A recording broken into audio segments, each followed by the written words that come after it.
All right, Sean Bormet, back with another 5 questions. Coming off of our first duel of the year, it was a 28-9 win over Columbia on Sunday night. What were some of your general takeaways from the duel meet? Well, I thought it was a fun duel. We had a lot of new faces, a lot of guys in the lineup for the first time.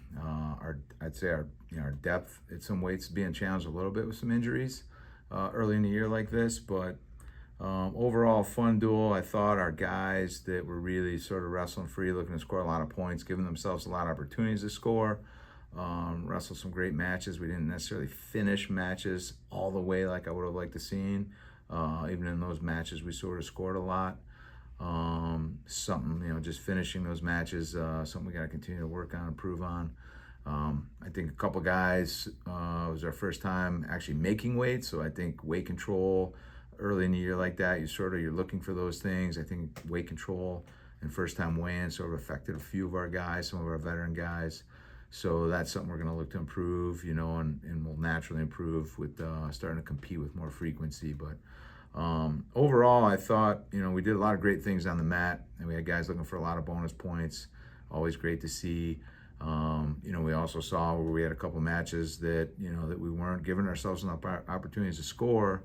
We won a close one we didn't need to be in, and we actually lost a couple because of that. So those are the things we're going to continue to hammer but I thought it was a really fun duel, and especially for some of the guys that had been working hard here in this room for 2, 3, 4 years to get their first crack in the lineup in a Michigan dual meet. I was really excited for those guys.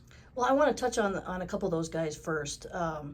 Jabril at heavyweight, Christian Tanafu at 25, the bookends of the lineup. Yeah. Both those guys, veterans in the program, got their first dual win. So, what'd you like out of those guys, and how happy are you for them? I thought Christian did a great job, really getting it started the right way. Came out very explosive, scored a lot, put a lot of points on the board in that first period, had some turns, just doing some things. Like, he's very capable of wrestling really well in all three positions, as long as he's just putting that great effort in the whole time. Thought he, really did a good job. There was a point where there were a couple of big scrambles and no points were scored, and he sort of got back to the center and sort of refocused himself, went and scored another takedown, which was great to see. I had a little bit of a let up at the end of that third period where he got scored on, didn't get away. So, I know he was really excited to get that win. That's something we'll continue to work on, finishing that right way. If we do give up a takedown, we can never settle for being on bottom at the end of a match. So, but same with Jabril. Jabril did a really nice job. Got out very explosive, early attack, scored, was riding well. Wrestled all three positions pretty well.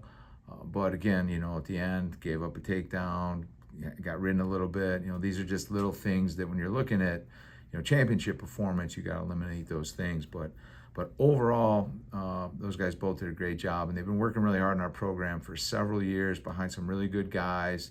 Obviously, we've had some great heavyweights, the last 5 years here. So Jabril's been in there working hard with these heavyweights. He's made a lot of improvements, and same with Christian. So it was great to see those guys get their hand raised. I know they felt really good about it. Two more standout performance. Brock Mantanona, tech fall in his first collegiate duel. Jacob Cardenas, tech fall in his Michigan debut. What can you say about those two guys? Yeah, both, very exciting matches, very explosive offense, just scoring every position, wrestling with a ton of confidence. Brock was basically out there wrestling in the place of his brother, Bo, who, had an injury back at the end of October. And then we actually had an injury at 149 the day before the duel Dylan Gilcher is our starting 149, but he was out running, just getting a good sweat on Saturday at the ARB, and fell on a really sharp rock and cut his knee very badly.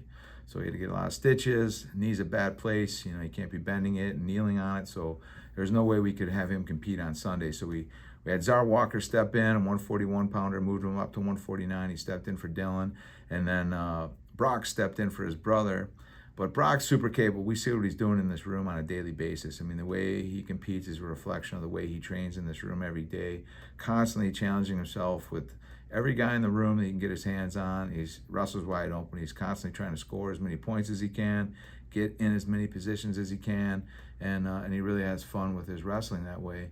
So, I thought he did an unbelievable job, just really sort of stepping on the mat, super poised, and just started that match fast. I think he was in on a single leg in the first 3 seconds. So, very strong finish in that match. Same with Jacob Cardenas. I know for him, he's really excited. He's sort of really excited to sort of feel what it's like to compete in the Big Ten with big crowds and big arenas and, video cameras and jumbotrons. These are some of the things he was commenting on that's different in the Ivy League. He came from a really great wrestling program at Cornell, but just in the Ivy League, they don't have all that same media and hype and crowds and arenas. So he was, I know he really enjoyed it. I thought he wrestled a really great match.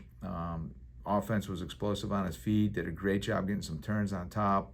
And this is coming off, several months of training freestyle, winning a silver medal at the World Championships at the end of October, and then he had a 2-week break. So I think he's just going to continue to improve, weight management, the way he's competing, and everything. His folk style transitions will continue to improve from match to match. You mentioned Bo Manion, pretty bad injury a couple weeks ago. Give us the update on Bo. Yeah, some incredible news yesterday. So at the end of October, when we were doing some simulation matches in the room, Bo suffered a knee injury, actually wrestling with his brother. Not even a weird position. It was just, sort of a fluky thing, but, we stopped the wrestling right away, and he got an MRI. And basically in the MRI identified he had a torn ACL and a sprained MCL. So put him in a brace, wanted to see that MCL, make sure that thing was healing up really well before they went in and did a surgery to fix his ACL. And it's a season-ending injury with a long recovery. It's usually 9 months with the ACL from start to finish. So, obviously Bo was very disappointed. Everyone was disappointed for Bo as he was slotted in and already ranked fairly high at 165 pounds for us.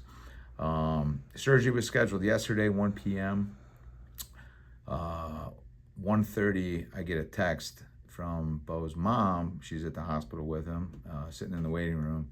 And when they got in and did the scope and started to look around inside his knee, they discovered that the ACL was there and it's totally fine, not damaged at all. I was just couldn't really see it in the image for some reason. Hard to explain, but ACL's good. He's got a couple more weeks just to let that MCL heal all the way, and then he'll be rehabbing back on the mat and definitely ready to go for second semester. So I've never heard anything like that in my life. Usually they go in to fix a knee and they find other things that need to be fixed. So to get that news yesterday, just for Bo and for everybody, just so excited, and we really look forward to getting him back in the lineup. And Brock's been doing a really good job holding the fort down for him. So lastly, can you look ahead to this weekend a little bit? Dual meet at Duke, Friday night, Virginia, Sunday night. What do you want to see out of the team for those weekends? Yeah, good East Coast swing. Duke, 7 p.m. Friday night.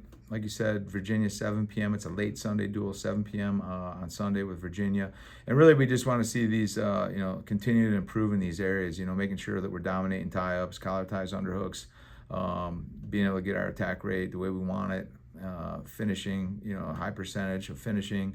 And riding, we continue to make some adjustments in just our riding and beating certain positions on top, and then just making sure we're getting off the bottom the right way and continue to wrestle with that full effort, making sure these guys are having fun with their wrestling freely, and just, wrestle with a lot of energy and a full effort in all three positions. So looking to build off Columbia and great East Coast trip.